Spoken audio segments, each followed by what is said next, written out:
Dear student, आज हम लोग जेनेटिक्स में कुछ टर्मिनोलॉजी जो कि अक्सर जब भी हम जेनेटिक्स पढ़ते हैं तो ये शब्द ज़रूर आपको मिलते हैं, उन शब्दों का क्या मतलब होता है इसके बारे में अध्ययन करेंगे।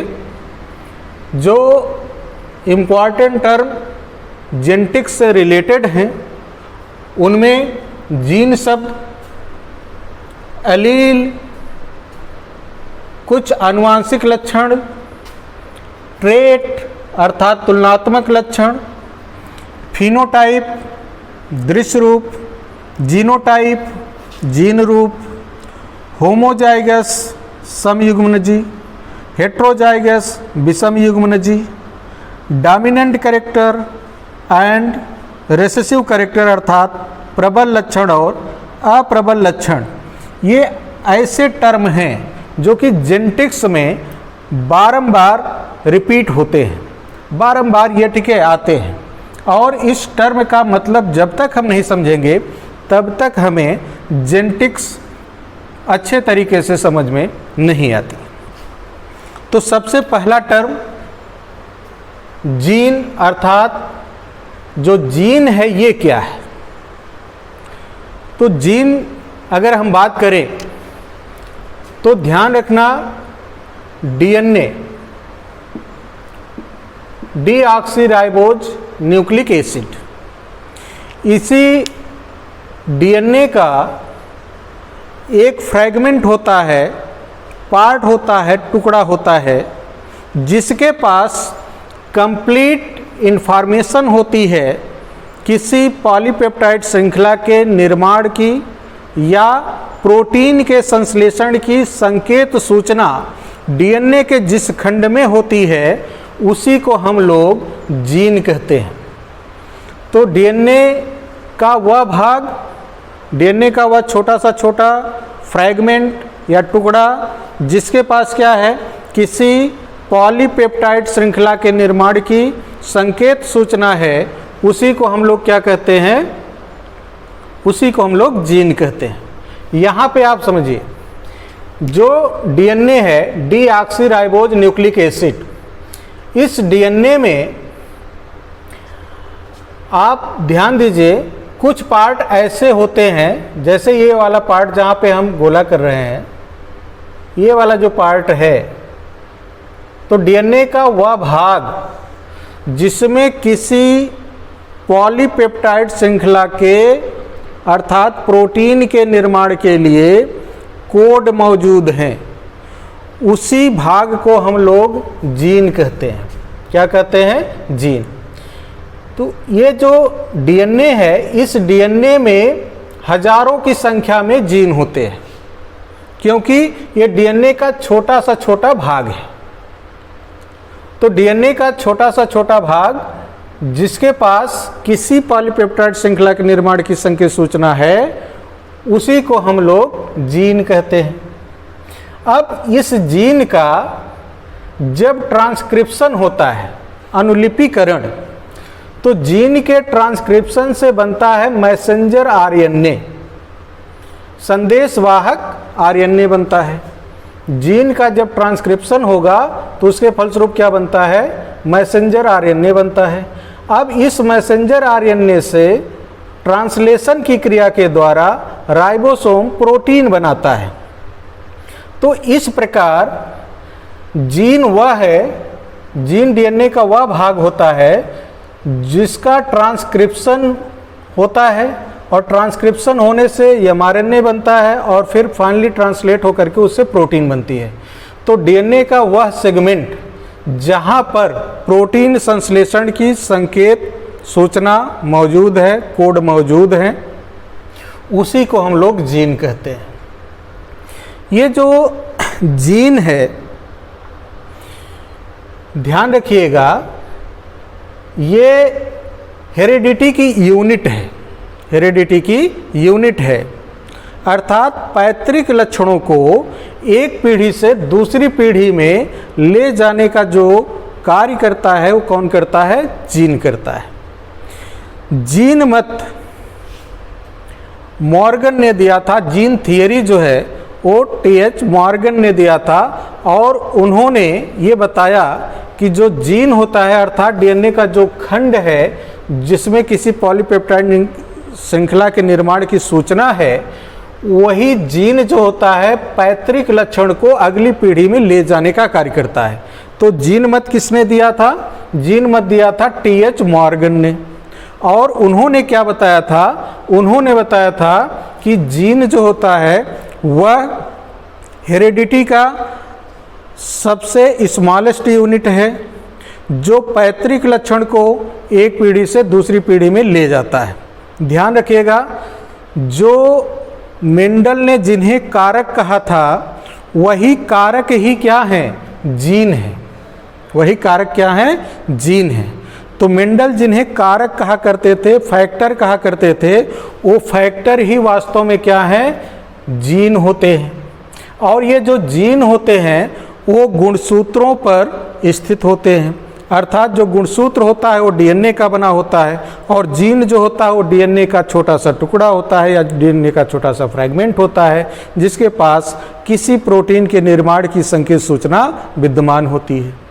तो इस प्रकार से जो जीन है वो गुणसूत्रों में पाए जाते हैं, और गुणसूत्रों में हजारों की संख्या में जीन हो सकते हैं। जीन शब्द का प्रयोग जॉनसन नामक वैज्ञानिक ने किया था, लेकिन ध्यान रखिएगा प्रश्न पूछा जाता है जीन मत किसने दिया था? तो टी.एच. मॉर्गन ने दिया। जीन शब्द किसने दिया? तो आंसर होगा जॉनसन ने दिया। और यदि प्रश्न पूछा जाए कि मेंडल के कारक को और किस नाम से जानते हैं, तो मेंडल के कारक का ही नाम क्या है? जीन है। अब यहाँ पे थोड़ा सा ध्यान रखिए, किसी भी पार्टिकुलर जो लक्षण होता है, कोई भी जो अनुवांशिक लक्षण होता है, उससे संबंधित एटलीस्ट कम से कम हमारे शरीर में या किसी भी जीवधारी के शरीर में 2 जीन होते हैं। कितने जीन होंगे? 2 जीन होते हैं। जैसे अगर ये पौधा है मान लेते हैं, तो ये पौधा देखिए जो मटर का पौधा है, अगर हम इसमें देखें तो जैसे लंबाई के लिए उस पौधे का जो ये लंबाई है, इस लंबाई के लिए इसमें कम से कम कितने जीन होंगे? 2 जीन एटलीस्ट होने चाहिए, कम से कम 2 जीन होंगे। अब दोनों जीन प्रभावी लक्षण के हो सकते हैं, या दोनों जीन ये अप्रभावी लक्षण के हो सकते हैं, या एक प्रभावी और एक अप्रभावी लक्षण का जीन हो सकता है। लेकिन इस चीज़ को हमेशा ध्यान में रखिएगा कि किसी भी अनुवांशिक लक्षण से संबंधित जीवधारी के शरीर में कम से कम 2 जीन अवश्य मौजूद होते हैं।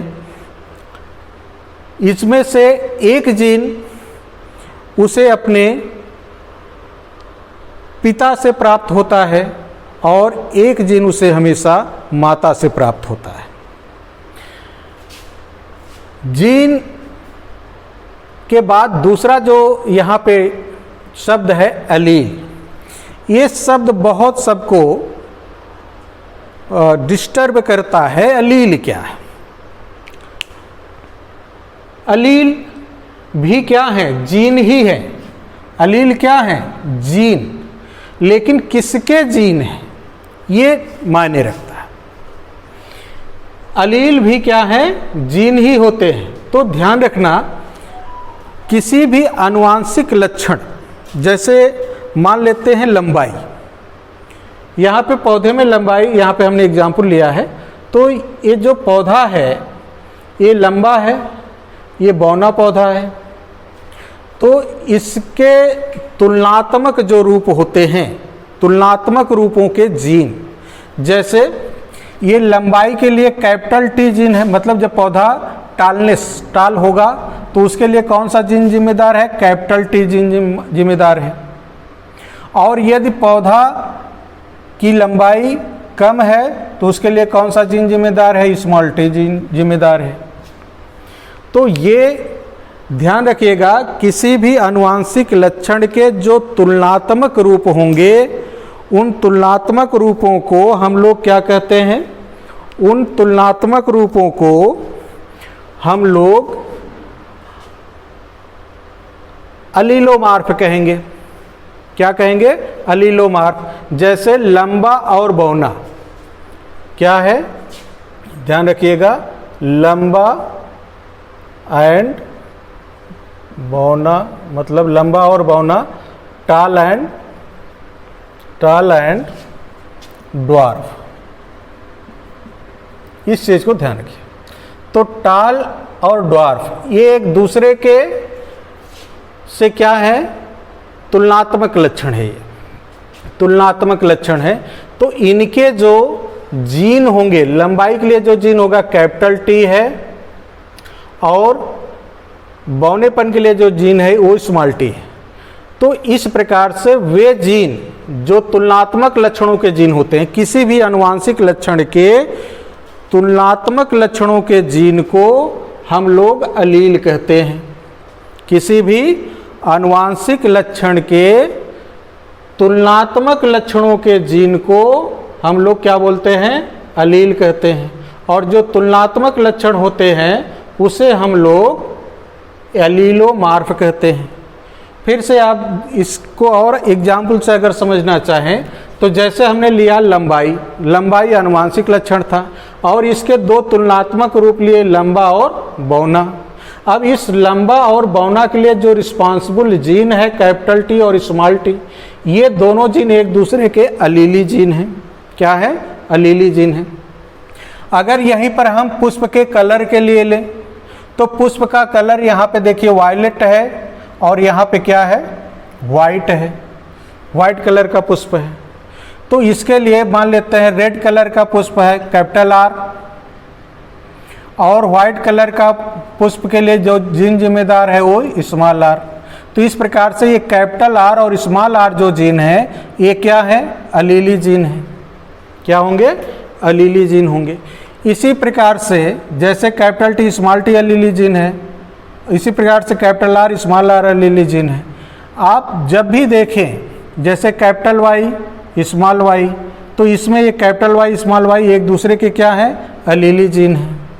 तो इस प्रकार से आप अगर देखें तो ये किसी भी आनुवांशिक लक्षण का जो तुलनात्मक रूप होंगे उन तुलनात्मक रूपों को हम लोग क्या बोलेंगे?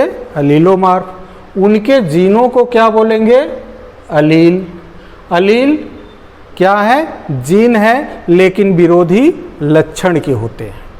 तो इस प्रकार से कैपिटल आर स्मॉल आर का अलीली जीन है, कैपिटल टी स्मॉल टी का अलीली जीन है, या दूसरे शब्दों में कहें स्मॉल टी कैपिटल टी का अलीली जीन है। ये अलील शब्द या अलीलोमार्फ शब्द जो था ये दिया गया था बेटसन के द्वारा। किसके द्वारा दिया गया है? बेटसन के द्वारा दिया गया था। अलीलोमार्फ शब्द जो है या अलील शब्द ये किसके द्वारा दिया गया था? बेटसन के द्वारा। बेटसन। तो ध्यान रखिएगा, अभी तक दो टॉपिक क्लियर हुए हैं। एक जीन, जीन क्या है? यह डीएनए का वह खंड है जिसमें किसी पॉलीपेप्टाइड श्रृंखला के निर्माण की संकेत सूचना होती है। अलील क्या है? ये विरोधी लक्षण कह सकते हो या तुलनात्मक लक्षणों के जीन होते हैं। जैसे आपको बताया गया कि कैपिटल टी और स्मॉल टी ये क्या है? आनुवांशिक लक्षण लंबाई के तुलनात्मक लक्षण लंबा और बौने के जीन हैं। तो कैपिटल टी और स्मॉल टी क्या है? एक दूसरे के अलील हैं। तो इस प्रकार से अलील भी क्या है? जीन है, लेकिन वो तुलनात्मक लक्षणों के जीन होते हैं। इसके बाद अगला शब्द है करेक्टर। लक्षण क्या होता है? तो किसी भी ऑर्गेनिज्म का अर्थात जो जीवधारी है उसका जो फीचर होता है, फीचर ऑफ एन ऑर्गेनिज्म, किसी भी ऑर्गेनिज्म का जो फीचर है उसे हम कैरेक्टर कहते हैं, लक्षण कहते हैं। जैसे ये मटर का पौधा है, इसका एक लक्षण है कि ये लंबा है। क्या है? लंबा है। तो ये क्या है? इसका लक्षण है। इसी प्रकार से अगर देखें तो इसमें जो पुष्प खिला है वो रेड कलर का है, तो ये क्या है, इसका फीचर है, इसका कैरेक्टर है। तो feature of an organism is known as character. इसी प्रकार से इसमें देखें तो ये पौधा, इसका जो लंबाई है वो कम है, अर्थात ड्वार्फ है। तो ये जो ड्वार्फ कंडीशन आ रही है, तो ये ड्वार्फ कंडीशन क्या है, ये इस पौधे का लक्षण है। हम लोगों में अगर देखें तो जैसे स्किन का कलर, किसी का ब्लैक होता है, किसी का इंटरमीडिएट कलर होता है, सांवला जिसे कहते हो, किसी का वाइट कलर होता है, गोरा होता है। तो ये क्या है, उस मनुष्य का, ठीक है, फीचर है, उसका लक्षण है। हेयर का कलर किसी का ब्लैक है, किसी का वाइट है, किसी का ब्राउन है। आई की साइज, ठीक है, लंबाई, ये सब जो लक्षण होते हैं, ये सब जो फीचर हैं किसी ऑर्गेनिज्म के, जो फीचर होते हैं किसी जीवधारी के, उन्हीं को हम लोग क्या कहते हैं, लक्षण कहते हैं। तो कैरेक्टर क्या है, ये किसी भी जीवधारी के फीचर होते हैं जिससे उसकी विशेषता का पता लगता है। ध्यान रखना, ये जो लक्षण होते हैं ये under the control of gene होते हैं, under the control of gene है। तो इस प्रकार से अगर यहाँ पे देखें तो इस पौधे को अगर देखा जाए, मटर का पौधा, तो ये लंबा है, ये बौना है, ये इसका फीचर है, यही इसका लक्षण है। इसमें रेड कलर का फ्लावर उत्पन्न हो रहा है, इसमें वाइट कलर का पुष्प उत्पन्न हो रहा है, ये इसका फीचर है, ये इसका लक्षण है। यहाँ पे देखें, अगर ये जो पॉड है, अर्थात जो फली है वो फूली हुई है, ये इस पौधे का फीचर है, इसका एक लक्षण है। इसमें अगर देखें तो फली जो है कहीं पर दबी, कहीं पर फूली हुई है, ये इसका फीचर है। तो इनको हम लोग लक्षण कहेंगे या कैरेक्टर कहते हैं। अब ध्यान रखिएगा, जो कैरेक्टर होता है वो under the control of gene होता है। तुलनात्मक लक्षण, अगर अलील आपको थोड़ा सा भी समझ में आया होगा तो तुलनात्मक लक्षण क्या होते हैं, तो किसी भी अनुवांशिक लक्षण को लिया जाए और फिर उसके तुलनात्मक रूप का अध्ययन किया जाए जहाँ पर कंपैरिजन हो सके। जैसे अगर हम कहें कि ये कैरेक्टर हमने लिया लंबाई का, कैरेक्टर किसका लिया, ये कैरेक्टर ले लिया लंबाई। अब हम इस लंबाई के दो रूप हो सकते हैं, या तो वो लंबा होगा या तो क्या होगा, बौना होगा, अर्थात या तो टाल है या वो ड्वार्फ है। तो ये किसी अनुवांशिक लक्षण के जो तुलनात्मक रूप होंगे, जहां पर हम कंपैरिजन कर सकते हैं, उसी को हम लोग ट्रेट कहते हैं, तुलनात्मक लक्षण कहते हैं, जहाँ पे कंपैरिजन हो सके। जैसे लंबाई अनुवांशिक लक्षण है, अब कंपैरिजन हम किस में कर सकते हैं कि पौधा ज़्यादा लंबा है और ये पौधा छोटा, यहीं पे तो कंपैरिजन कर सकते हो। तो इस प्रकार से ये जो लंबा और बौना है, ये क्या है, ये तुलनात्मक रूप हैं, और ये तुलनात्मक रूप ही क्या कहलाते हैं, ट्रेट कहलाते हैं। क्या कहलाते हैं, ट्रेट कहलाते हैं। अगर हम कहें कि ये पौधा लंबा है और इसका पुष्प का रंग क्या है, रेड है, तो यहाँ पे कोई तुलना थोड़ी होगी, ये ट्रेट नहीं है। किसी एक अनुवांशिक लक्षण के जो तुलनात्मक रूप होंगे उसको ट्रेट बोलेंगे। लंबाई लिए तो हम टिके क्या देखे कि एक पौधा लंबा दूसरा बौना, यहाँ पे हम तुलना कर रहे हैं, तो ये ट्रेट होंगे। अब यहीं पर देखिए, अगर हम पुष्प के कलर का अध्ययन करते तो इस पुष्प का कलर रेड है, इसका वाइट है। तो यहाँ पर ये रेड फ्लावर और ये वाइट फ्लावर, ये जो लक्षण है ये ट्रेट है, ये क्या है, ट्रेट। लेकिन पुष्प का केवल कलर कहा जाए तब वो क्या है, तब वो लक्षण है, केवल एक आनुवांशिक लक्षण है, केवल कलर की आप बात कर रहे हैं, आप तुलना नहीं कर रहे हो।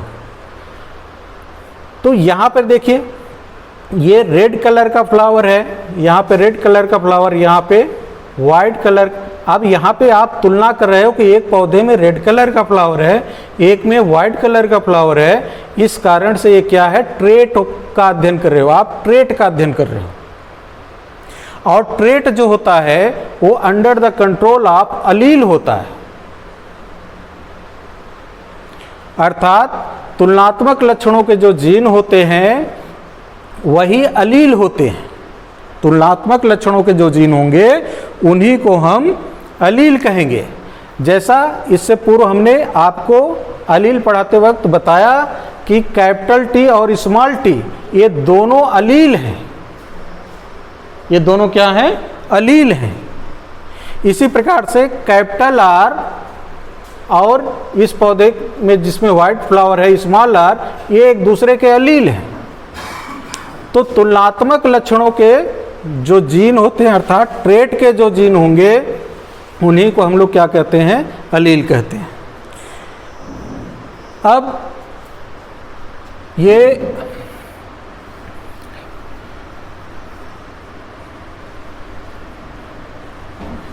आगे देखिए, अगला जो टॉपिक है वो है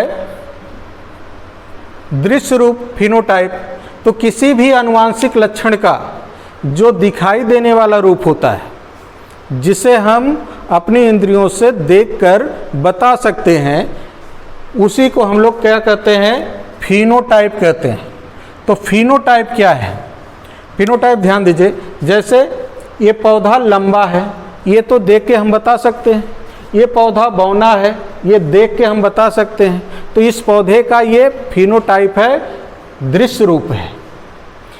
इस पौधे में रेड कलर के फ्लावर उत्पन्न हो रहे हैं, इसमें वाइट कलर के फ्लावर उत्पन्न हो रहे हैं, ये तो देख के बताया जा सकता है ना।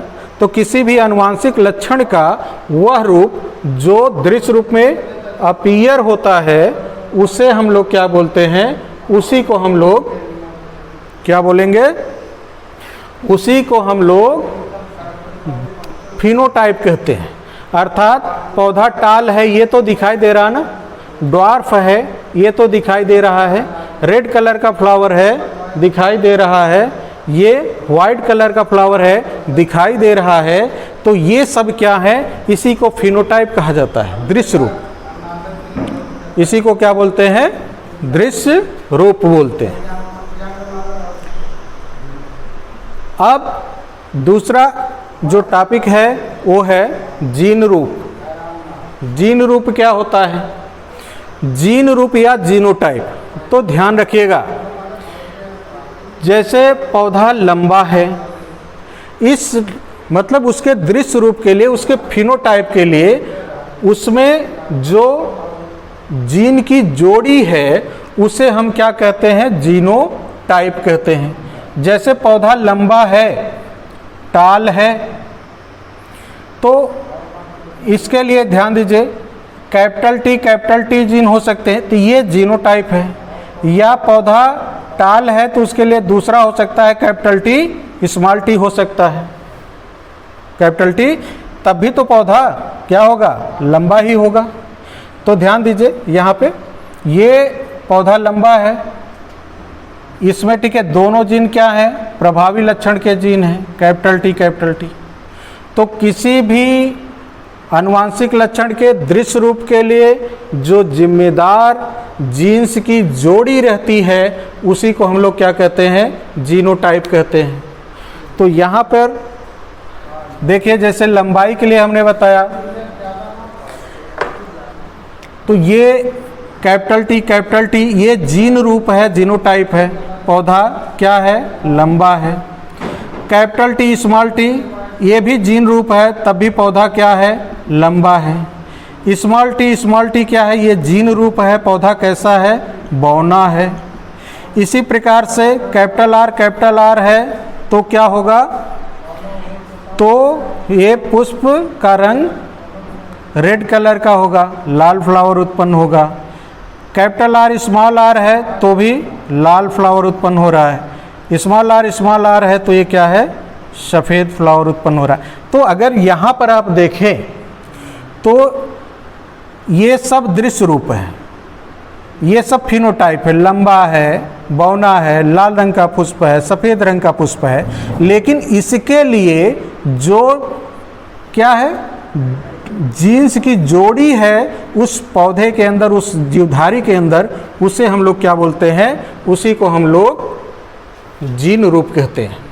ये जो दृश्य रूप और जीन रूप शब्द है, फिनोटाइप एंड जीनोटाइप शब्द है, ये भी जॉनसन के द्वारा दिया गया था। किसके द्वारा? जॉनसन के द्वारा दिया गया था। अब इसके बाद अगला टॉपिक है जीन रूप और दृश्य रूप के बाद समयुग्मनजी और विषमयुग्मनजी क्या होता है, होमोजाइगस कंडीशन किसे कहते हैं और हेट्रोजाइगस कंडीशन किसे कहा जाता है। तो यहाँ पे ध्यान दीजिए आप लोग, जो होमोजाइगस जीन रूप में अगर दोनों जीन समान है, जैसे देखिए कैपिटल टी ये दोनों जीन क्या हैं, समान है, तो इसी को हम लोग कहते हैं होमोजाइगस कंडीशन। यहाँ पे देखिए स्मॉल टी जीन रूप है तो ये क्या है, होमोजाइगस कंडीशन है। तो अगर जीनोटाइप में दोनों जीन कैपिटल टी हो, स्मॉल टी हो, कैपिटल आर हो, स्मॉल, ये सब क्या है, होमोजाइगस कंडीशन है। क्या है, होमोजाइगस कंडीशन है। जीनोटाइप में अगर दोनों जीन क्या है, समान है तो होमोजाइगस कंडीशन है। हेट्रोजाइगस कंडीशन क्या होती है, अगर जीनोटाइप में दोनों क्या हो, अलीली जीन हो, एक अगर प्रभावी लक्षण का जीन है तो दूसरा अप्रभावी हो लक्षण का जीन हो, तो उसी को हम लोग क्या कहते हैं, विषमयुग्मनजी, हेट्रोजाइगस। ये हेट्रोजाइगस कंडीशन है। कैपिटल आर स्मॉल आर ये हेट्रोजाइगस कंडीशन है, विषम युग्मनजी है। क्या है, विषम युग्मनजी है। अब इस तरीके से जो होमोजाइगस कंडीशन रहेगी उसमें ध्यान देना, हमेशा क्या रहेगा, दोनों जीन समान रहेंगे और हेट्रोजाइगस में डिफरेंट होते हैं। जो होमोजाइगस कंडीशन होती है इसी को हम लोग प्योर कहते हैं। प्योर का मतलब शुद्ध। ये जो कैपिटल टी है या कैपिटल आर है, ये प्योर है। ये क्या है, प्योर, शुद्ध है, ये प्योर है। ये यहाँ पे देखिए दोनों जीन क्या हैं, समान हैं, तो ये भी क्या है, प्योर है। तो ये प्योर टाल पौधा होगा, ये प्योर ड्वार्फ प्लांट होगा। अब इनके बीच में अगर संकरण कराएं तो एक जीन इस पौधे से आएगा और एक जीन इस पौधे से आएगा, तो जो ठीक है जनरेशन आ रही है यहाँ पे, उस जनरेशन में देखिए हेट्रोजाइगस कंडीशन है, एक प्रभावी लक्षण का जीन है, दूसरा अप्रभावी लक्षण का है। तो हेट्रोजाइगस कंडीशन का नाम हाइब्रिड होता है। इसी को क्या कहते हैं हम लोग, हाइब्रिड। जब अलीली जीन रहे जीनोटाइप में तो वही कंडीशन क्या कहलाती है, हाइब्रिड, अर्थात संकर कहलाती है। इसी स्थिति को हम लोग हाइब्रिड बोलते हैं। ये जो होमोजाइगस और हेट्रोजाइगस शब्द है ये दिया गया था, ये दोनों शब्द दिए गए थे बेटसन के द्वारा। किसके द्वारा दिए गए थे, बेटसन के द्वारा। अब लास्ट जो शब्द अक्सर जेनेटिक्स में यूज होता है वो डोमिनेंट कैरेक्टर और रेसेसिव कैरेक्टर बार बार यूज होते हैं। तो डोमिनेंट कैरेक्टर किसे कहते हैं, प्रबल लक्षण किसे कहते हैं, और अप्रबल लक्षण किसे कहा जाता है। तो अगर यहाँ पे आप देखिए मटर का एक पौधा जो कि प्योर टाल है, शुद्ध रूप से लंबा है, और एक पौधा मटर का ही है जो कि क्या है, पी प्लांट है और प्योर ड्वार्फ है। अगर इनके बीच संकरण कराएं तो इनसे जो संतान आ रही है वो संतान क्या है, लंबी है। वो संतान क्या हो रही है, लंबी है, अर्थात टाल है। अब आप देखें तो एक जोड़ी तुलनात्मक लक्षण लेकर के हम लोगों ने क्रॉस कराया है। एक पौधा लंबा है और एक पौधा बौना है। जब क्रॉस कराए तो F1 जनरेशन जो आई, जो प्रथम पीढ़ी आ रही है संतानी, उसमें सभी प्लांट कैसे हो रहे हैं? लंबे हो रहे हैं। तो इसका मतलब हुआ कि जो टालनेस का जीन है वो क्या है? प्रभावी लक्षण का जीन है, अर्थात जो टालनेस है, लंबापन है, वो प्रभावी लक्षण है और जो बौनापन है वो अप्रभावी लक्षण है, क्योंकि संतानी पीढ़ी में कोई भी ऐसा प्लांट उत्पन्न नहीं होगा जो कि क्या हो? ड्वार्फ हो। अभी इस पीढ़ी में F1 जनरेशन में नहीं आएगा। लेकिन ये परिभाषा जैसा बताया गया कि कुछ ऐसे वे लक्षण जो F1 जनरेशन में दिखाई पड़ते हैं उन्हें हम प्रभावी लक्षण कहते हैं। ये कहीं कहीं पे फेल हो जाएगा। तो इससे बचने के लिए आपको क्या समझना है? देखिए, जो लक्षण होमोजाइगस कंडीशन में और हेट्रोजाइगस कंडीशन में दृश्य रूप में आता है वो प्रभावी लक्षण माना जाता है। ये पौधा टाल होगा दोनों स्थितियों में, जब होमोजाइगस भी कंडीशन है और हेट्रोजाइगस कंडीशन है। हेट्रोजाइगस कंडीशन में भी वही लक्षण आए और होमोजाइगस कंडीशन में भी वही लक्षण दृश्य रूप में आता है, तो उसको हम लोग कहते हैं प्रभावी लक्षण, अर्थात ये क्या है? डोमिनेंट कैरेक्टर है। Dominant character. आप देखिए, जब दोनों जीन क्या है? कैपिटल टी है, तब भी पौधा लंबा है, और जब हेट्रोजाइगस कंडीशन में कैपिटल टी स्मॉल टी है तब भी पौधा क्या है? लंबा है। तो इस प्रकार से होमोजाइगस और हेट्रोजाइगस दोनों कंडीशन में जो लक्षण दृश्य रूप में अपीयर होगा उसी को क्या कहेंगे हम लोग? उसी को हम लोग कहेंगे प्रबल लक्षण, अर्थात डोमिनेंट कैरेक्टर कहेंगे। तो लंबाई में लंबापन जो होता है वो प्रभावी लक्षण है। अब देखिए, दूसरा और लास्ट है अप्रबल लक्षण या रेसेसिव कैरेक्टर। क्या होता है? तो जो लक्षण केवल और केवल होमोजाइगस कंडीशन में, हेट्रोजाइगस कंडीशन में नहीं आएगा, जब भी आएगा तो होमोजाइगस कंडीशन में दृश्य रूप में आता है, उसी को क्या कहते हैं हम लोग? रेसेसिव कैरेक्टर कहते हैं, ड्वार्फ। तो वह लक्षण जो केवल होमोजाइगस कंडीशन में दृश्य रूप में आएगा उसे हम लोग कहेंगे रेसेसिव कैरेक्टर या अप्रबल लक्षण। ये रेसेसिव कैरेक्टर है, रेसेसिव लक्षण है या अप्रबल लक्षण है। और जो लक्षण हेट्रोजाइगस और साथ साथ होमोजाइगस दोनों कंडीशन में दृश्य रूप में आए वो प्रबल लक्षण होता है। तो इस प्रकार से हम लोग आज जेनेटिक्स में वे इम्पॉर्टेंट टर्म जो कि अक्सर यूज होते हैं, जीन, अलील, लक्षण, trait, phenotype, genotype, homozygous, heterozygous, dominant character और रिसेसिव कैरेक्टर, इनके बारे में अध्ययन किया। आप सभी इनको ज़्यादा से ज़्यादा पढ़ें, समझें, और इसके बाद जो नेक्स्ट टॉपिक जेनेटिक्स का होगा वो नेक्स्ट लेक्चर में हम लोग अध्ययन करेंगे। धन्यवाद।